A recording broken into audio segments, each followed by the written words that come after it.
जय श्री राधे कृष्णा। आपके अपने YouTube चैनल पर आपका स्वागत है। आज हम सुनेंगे शनिदेव व्रत कथा। एक समय की बात है, स्वर्गलोक में सबसे बड़ा कौन है के प्रश्न पर 9 ग्रहों में वाद विवाद हो गया। विवाद इतना बड़ा कि परस्पर भयंकर युद्ध की स्थिति बन गई। निर्णय के लिए सभी देवता देवराज इंद्र के पास पहुंचे और बोले, हे देवराज, आपको निर्णय करना होगा कि हम में से सबसे बड़ा कौन है। देवताओं का प्रश्न सुनकर देवराज इंद्र उलझन में पड़ गए।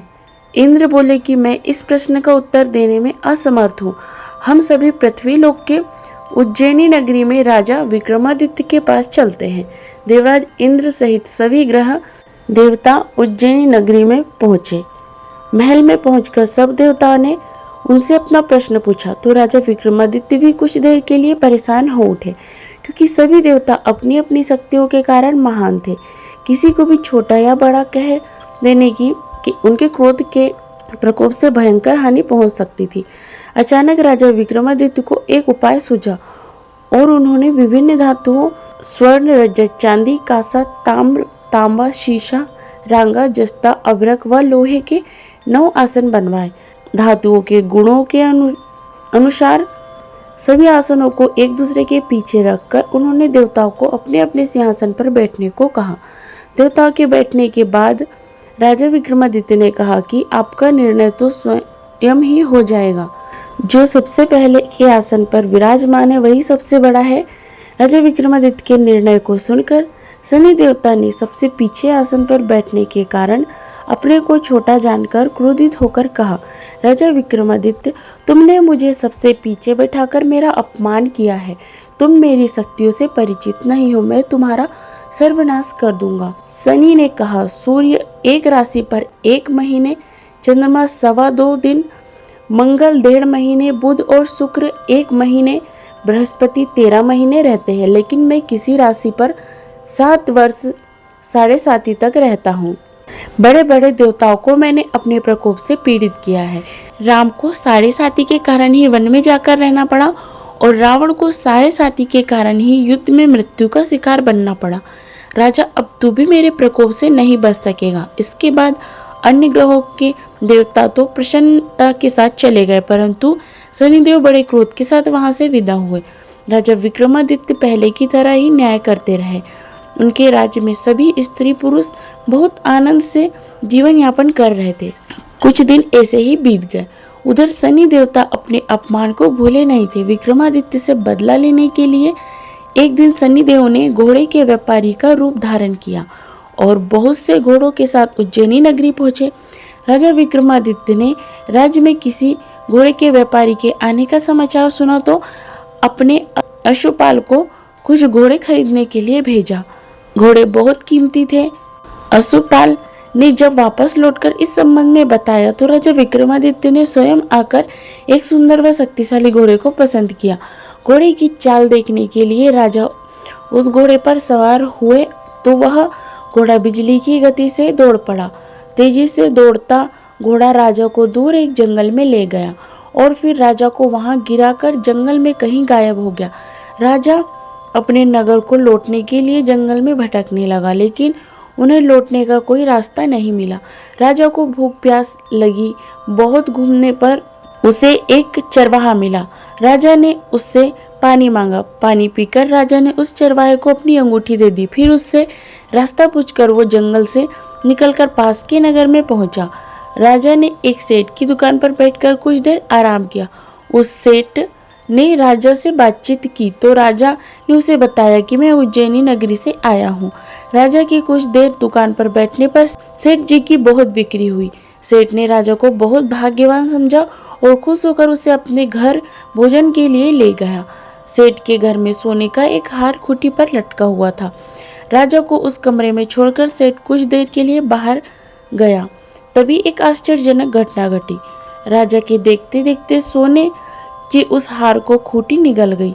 सेठ ने कमरे में लौटकर हार को गायब देखा तो चोरी का संदेह राजा पर किया, क्योंकि उस कमरे में राजा ही अकेला बैठा था।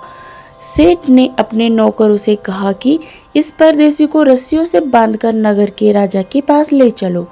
राजा ने विक्रमादित्य से हार के बारे में पूछा तो उसने बताया कि उसके देखते ही देखते खूंटी ने हार को निगल लिया। इस पर राजा ने क्रोधित होकर चोरी करने के अपराध में विक्रमादित्य के हाथ पांव काटने का आदेश दिया। राजा विक्रमादित्य के हाथ पांव काटकर उसे नगर की सड़क पर छोड़ दिया गया। कुछ दिन बाद एक तेली उसे उठाकर अपने घर ले गया और उसे अपने कोलू पर बिठा दिया। राजा आवाज देकर बैलों को हाँकता रहा।